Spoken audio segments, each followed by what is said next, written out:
ESPN is looking to turn the page on embrace debate. So when I had those technical difficulties the other day, I think, well, I don't know what day it was, Tuesday or something, and I had to go to Radio Shack. This is what I did. I did this video to myself. Ooh, that sound like y'all know what that sound like. Ooh, Marcellus pleasing himself.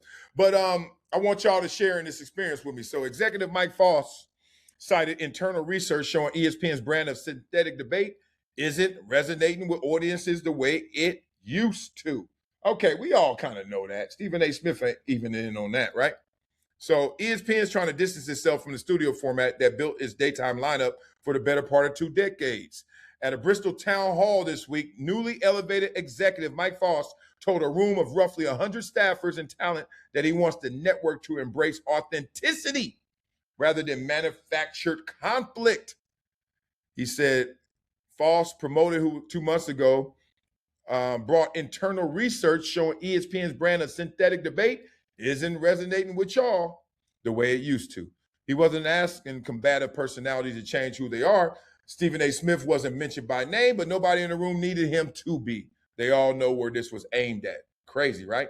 The distinction Foss drew was between talent being genuinely combative on their own and producers pairing people up specifically to manufacture disagreement. And boy, there's nothing that irked me more other than the travel is when they try to pair you up with somebody they knew that y'all were just going to have fireworks. So the way that went was, who's in town this week? Marcellus? Oh, good. Who else is in town?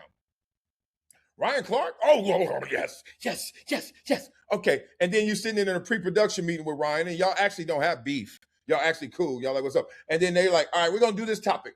Let's talk about the Cowboys. And then it's like, nah. Y'all both agree on the Cowboys. You both think they're going to be pretty good. Okay, all right, let's do this topic. LeBron.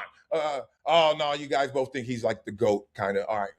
All right, let's talk about this topic. The Rams. Oh, you guys think different. Yes, that's our A block. We're going to start with our A block, the Rams, and we're going to have them beef. Like, that's how they really do shows. Really do that show. Like, they got a column of stuff you both agree on. They got a column you guys are kind of like, whatever. But you see each other. I can agree or disagree without lying, without being fake.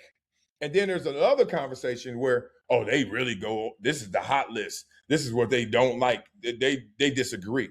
And that's how they get it going. In his write-up, they pointed to shows like PTI where hosts are just as likely to be found agreeing with each other as they are to be closer to what he wants going forward. That's my point. Like, you don't have to fight and beef it out. All right, the rest of this is boring. So put it like this. They up there at Bristol right now are talking different. And everyone is seeing, if you want to call it the takeover of McAfee on the road, McAfee show everywhere, McAfee this, McAfee that. It's because they're embracing authenticity. He's surfing the right wave. They both in the ocean. They both big fish. Stephen A. Smith and McAfee are top dogs. Stephen A. Smith, as an employee, is making $20 million a year. He ain't got to pay nobody but himself. He get that check from Disney, it's $20 million. Every month, Stephen A. Smith is making 1.5, 6, 7. 1.7 million a month from Disney. He getting a check. And I'm saying that real number because I know a lot of people have never seen that amount of money in their life total. He getting that every month. McAfee got, they say reportedly 60 million, but he got to pay everybody.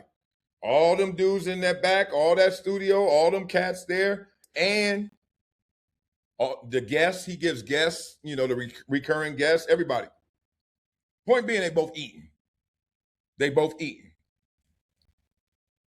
But you can see inside there, y'all both eating, but somebody gonna be at the head of the table. And right now it's Pat McAfee. He rolled the right wave. And it's so amazing why I'm always inspired by him is not just because of how high he's climbed, it's how he got it. He literally was not allowed to be who he wanted to be and be an ESPN personality. So he said, all right, I'll do it myself. If you can't get inspiration from that, if somebody say no to you and you say no to yourself, that's on you.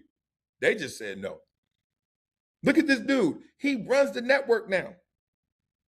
And he wouldn't even, they didn't even allow him. I was there. They wouldn't, no, not a punter. No, not even a little bit. Crazy, right? Woo, that's next level. That's sick.